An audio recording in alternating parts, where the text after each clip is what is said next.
La violencia que azotaba a la población colombiana por el conflicto armado, sobre todo a quienes habitaban la ruralidad, llevó a Santander a ocupar el cuarto lugar entre los departamentos con más homicidios por parte de grupos armados ilegales a nivel nacional durante los años 80 y 90. Durante esta década se fortalecieron los grupos paramilitares, especialmente en el Magdalena Medio santanderiano. Hubo masacres, retenciones forzadas y se recibían amenazas diariamente. En ese entonces, tanto en toda Colombia como en esta región, que era catalogada como zona roja, porque varios grupos armados ilegales se disputaban su control, la labor del periodista se convirtió en una de las más peligrosas de desempeñar. Tenían que cumplir con su deber de garantizarle a la ciudadanía su derecho a estar informada, en medio de un contexto de conflicto álgido en el que podían ser secuestrados, amenazados o incluso asesinados en medio del fuego cruzado. Edgar Osma y Reinaldo Pérez, que eran corresponsales de guerra en esa época y a pesar de su pasión por el periodismo y sus ganas de compartir con el país lo que estaba sucediendo en Santander, sabían que arriesgaban su vida para obtener la noticia.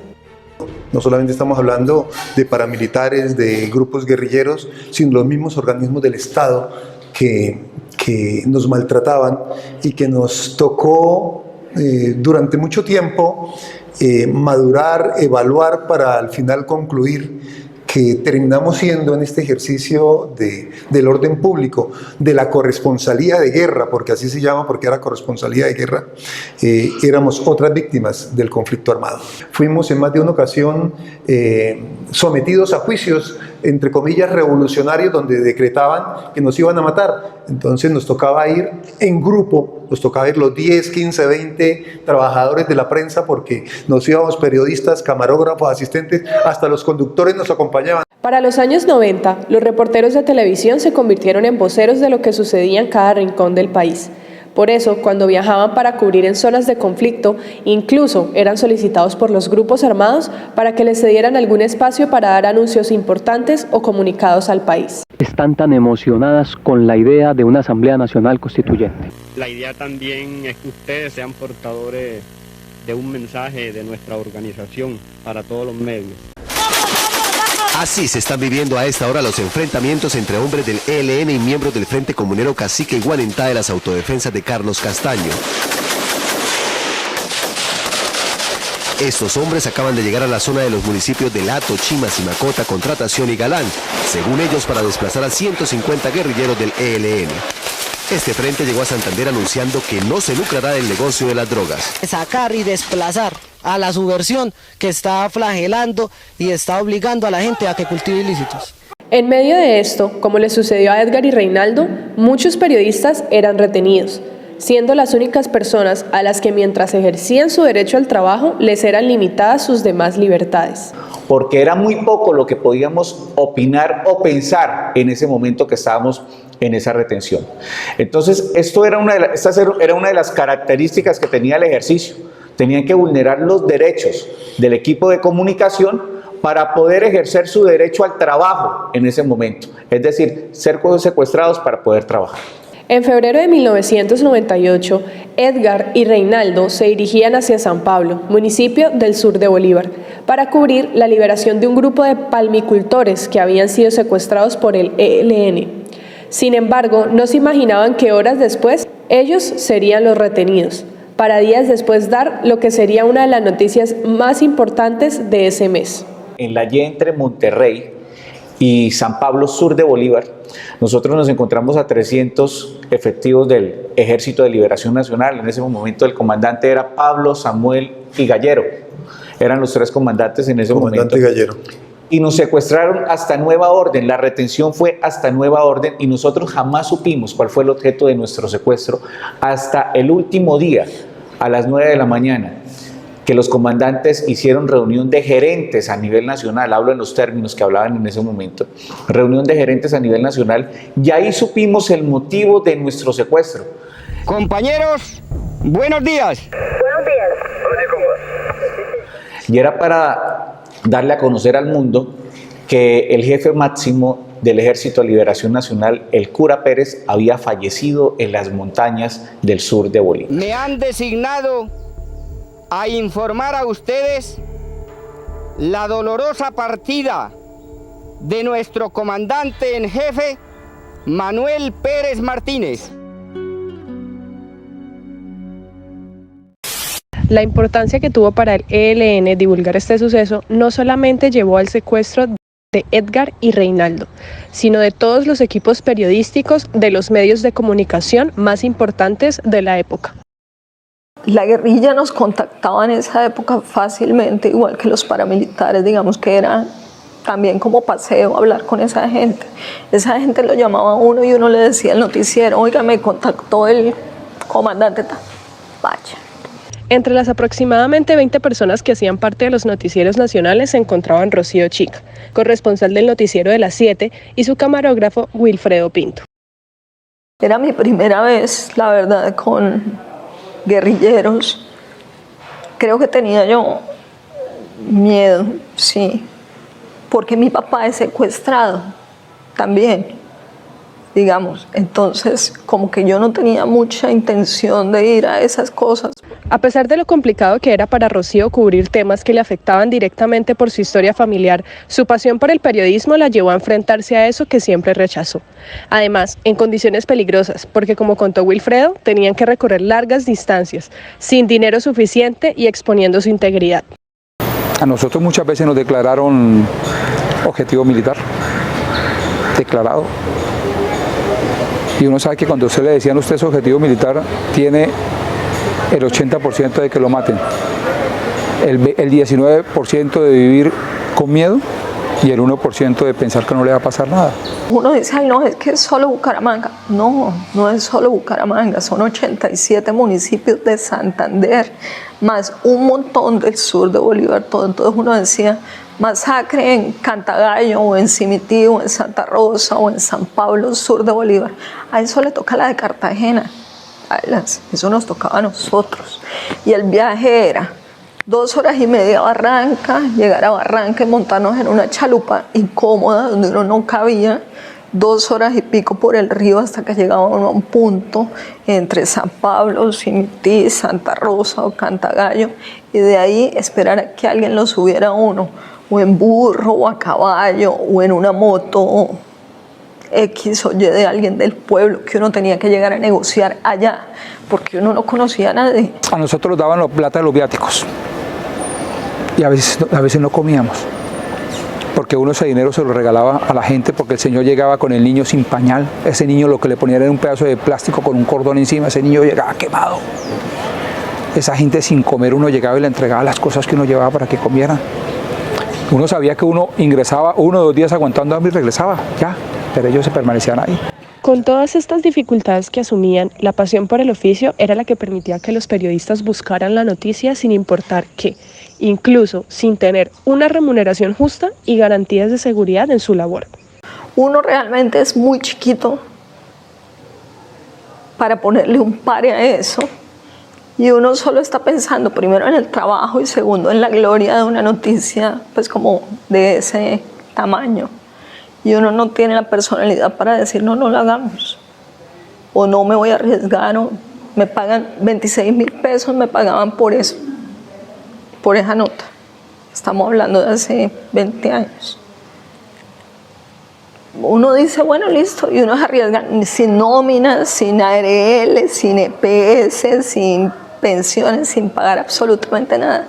Trepada por allá en el monte, a la buena de Dios, esperando que apareciera alguien a que nos dijera, no, esta es la noticia más grande de la vida. Nosotros sí teníamos garantías para hacer eso. Nosotros íbamos con la seguridad necesaria. Estábamos protegidos porque llevábamos chalecos antibalas, o el carro de nosotros era blindado, o llevábamos una carta escrita por no sé quién donde decía, venga, aquí con nadie se puede meter con nosotros. No, nosotros emprendimos camino. Uno de los acontecimientos que más impactó y expuso la vida de Rocío fue un enfrentamiento que hubo entre la guerrilla y el ejército en la vía Barrancabermeja-Bucaramanga, un hecho que fue noticia de última hora, puesto que en ese momento se encontraban en la zona para cubrir el estallido de uno de los oleoductos más importantes del país. Dios mío, ¿qué nos hacemos? Estamos en alguna parte. Realmente ellos estaban muy cerca, la guerrilla estaba muy cerca cuando realizó la voladura del oleoducto, entonces ellos estaban bastante cerca. Yo creo que al ver la cercanía de la policía y del ejército, ellos se alistaron y empezó el enfrentamiento que duró cerca de 30 minutos. Toda la población civil estaba por ahí cerca y nosotros también, que desafortunadamente estuvimos en toda la balacera. Los medios de ese entonces no les aseguraban a los profesionales de la información dignidad en su trabajo y aún así los presionaban por tener la primicia. A uno lo llaman, realmente volvemos a lo mismo, yo no sé si uno es obediente, buen trabajador, apasionado, pero a uno le dicen, se cayó la montaña, ya está ahí. A uno no le dicen en cuánto está, sino ya está ahí. El satélite sale desde ahí o usted sube y en cuánto la espero con el material. Y uno es como, sí. Y uno corre, va, vuelve, corre, corre. Y uno no se da cuenta que uno va en carros a más de 100 kilómetros por hora en unas vías que uno ni sabe. Que uno se sube en la primera moto que aparece por ahí, que uno ni sabe, que uno camina un montón, cuántas horas a pie, y uno ni sabe. Fueron muchos años entregados a la adrenalina, entregados a la chiva, porque era eso, quién salía de primero, ya le teníamos nombre, reina, virreina, primera princesa, segunda princesa, tercera princesa. Si salía después de eso, ya su informe no valía nada. Sí, o sea, ya usted estaba quedado, o sea, en el proceso de información no significaba nada. Una prueba de esto fue lo que le sucedió a uno de sus compañeros camarógrafos. Haciendo una vez inundaciones en el río Magdalena, se nos volteó la chalupa y muchos alcanzamos a agarrarnos de la chalupa, pero el de la cámara no alcanzó y se lo comió el ferry. El ferry iba unos metros al lado y duró por debajo del ferry casi 5 minutos y nosotros nos íbamos muriendo porque él no salía. La cámara apareció en Bocas de Ceniza una semana después en Barranquilla. La cámara se fue. El chico está vivo, pero lo primero que preguntaban del noticiero era por la cámara. O sea, no decía, esto es increíble.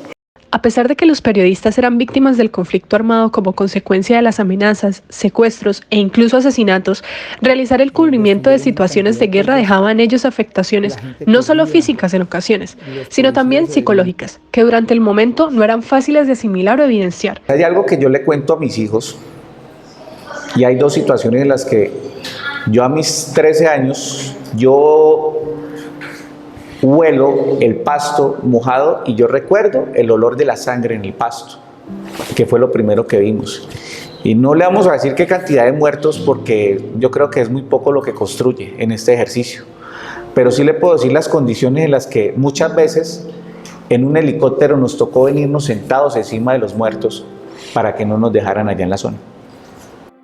Lo que sucede con Reinaldo hasta hoy, más de 30 años después, es una secuela psicológica del impacto y el dolor que tuvo que presenciar. Marieta Amado, psicóloga especialista en psicología clínica y magíster en derechos humanos, con experiencia en población víctima del conflicto armado, asegura que, desde los estudios en salud mental, vivir experiencias como estas pueden generar trastornos de estrés postraumático. Que está categorizado en los distintos manuales, en el DSM-5, en el CIE-10, que la explicación que dan es que las personas han estado expuestas a situaciones traumáticas, bien sea por una exposición directa o indirecta, y esto ha generado una desestructuración en varios de sus procesos mentales, lo que ocasiona que hayan síntomas de reexperimentación, sueños, pesadillas relacionadas con el evento, flashback, entre otras sintomatologías.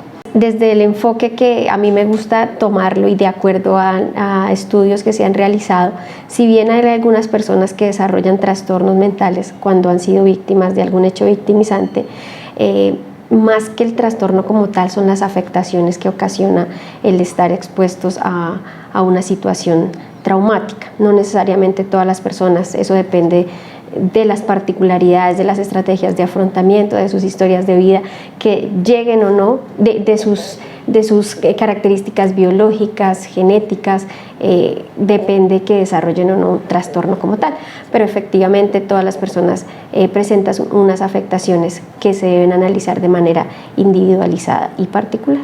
Todo el tiempo hubo sangre.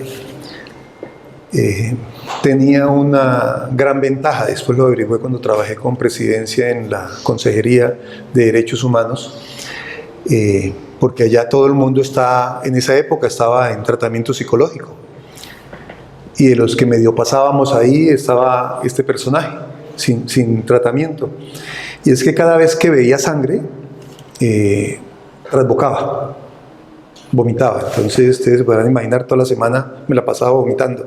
Cada vez que Edgar veía sangre, vomitaba, y por las condiciones en las que trabajaba, eso significaba vomitar todas las semanas. Hay situaciones traumáticas que viven las personas, ya que han sido vivencias que generaron altos niveles de estrés, tristeza y muchos otros. Otro tema que no puedo sacar de mi cabeza es que cuando escucho una motosierra encenderse, automáticamente me transporta a Camilo Morantes en el Magdalena, abajo en la zona de Magdalena o de Sabana de Torres o hacia la parte de abajo de San Rafael de Lebrija, porque con ese sonido era que descuartizaban a la gente. Entonces nosotros salíamos de viaje y escuchábamos sobre la noche el ruido de la motosierra encendida, sabíamos que estaban matando a alguien. Eso es un tema, un sonido que para mí, donde suene, es como si se disparara automáticamente el significado. Los malos recuerdos no solo quedan intactos en la memoria, sino también quedan grabados en el cuerpo.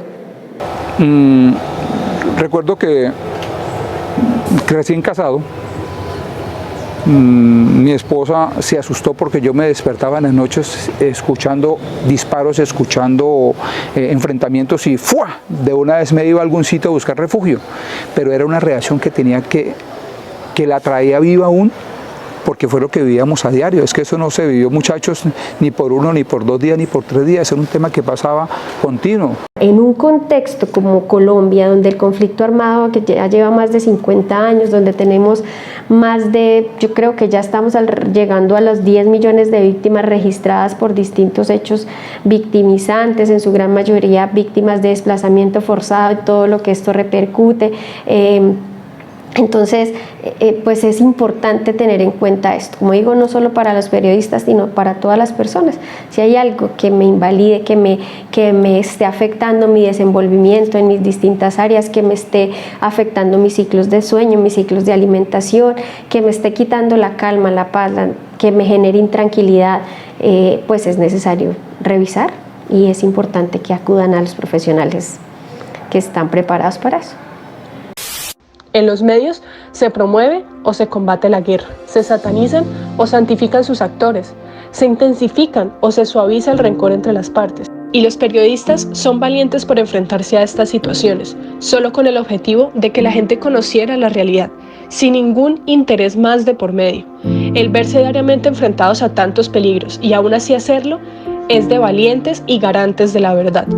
Reconocer que saltaron a hacer esta labor en el campo es reconocer que ellos, los periodistas, han sido de los principales promotores de la verdad y la memoria en el conflicto armado del país.